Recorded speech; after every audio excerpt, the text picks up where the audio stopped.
کیا ہم ایسا کبھی سوچ سکتے ہیں؟ ہم کیا کسی تکلیف دینے والے کو معاف کرتے ہیں؟ کیا ہم درگزر کرتے ہیں؟ غور کیجئے، ہمارے بہت سارے پرابلمز کی ایک بڑی وجہ یہ ہے کہ ہم ریونج لینے کا سوچتے ہیں۔ ہم بعض اوقات انتقام کی آگ میں جلتے ہیں، اور یہ امید انتقام کی آگ جو لگی ہوئی کہاں ہوتی ہے؟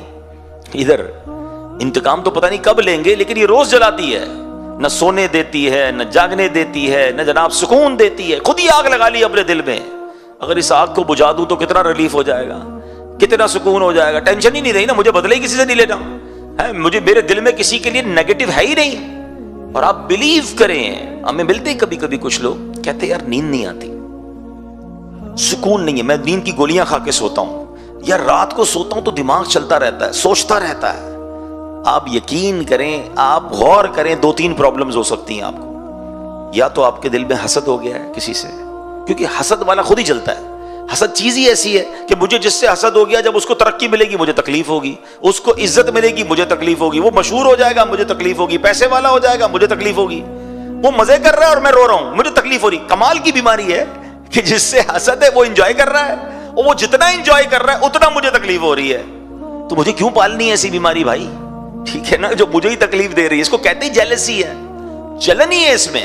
اچھا افسوس کی بات ہے، دنیا میں بھی جلتا ہے، آخرت میں بھی جلے گا۔ اتنی خطرناک بیماری، حدیث پاک میں آتا ہے حسد نیکیوں کو ایسے کھا جاتا ہے جیسے آگ لکڑی کو کھا جاتی ہے۔ اب سردیوں میں لوگ آگ لکڑی جلاتے ہیں، کیا ہوتا ہے؟ تھوڑی دیر بعد لکڑی فنش، ختم، راخ۔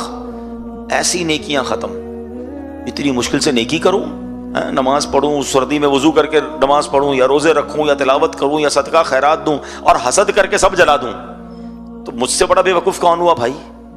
تو آلویز ٹرائی ٹو انڈرسٹینڈ کہ جس کو سکون سے نیند نہیں آتی نا، یا تو وہ بدگمان ہے کسی کے بارے میں، نیگیٹو سوچتا ہے، یا اس نے حسد پال لیا ہے، یا ریونج ہے اس کے دل میں، بدلے کی آگ میں جل رہا ہے، اس کو نہیں آئے گی نیند۔ آپ دل سے سب نکال دو، کلین کر دو، یقین کرو ایسی نیند آئے گی کہ مزے کو مزہ آ جائے گا۔ جب مجھے کسی سے ٹینشن ہی نہیں ہے، مسلمان کی خوشیوں میں خوش ہونا شروع کر دیں۔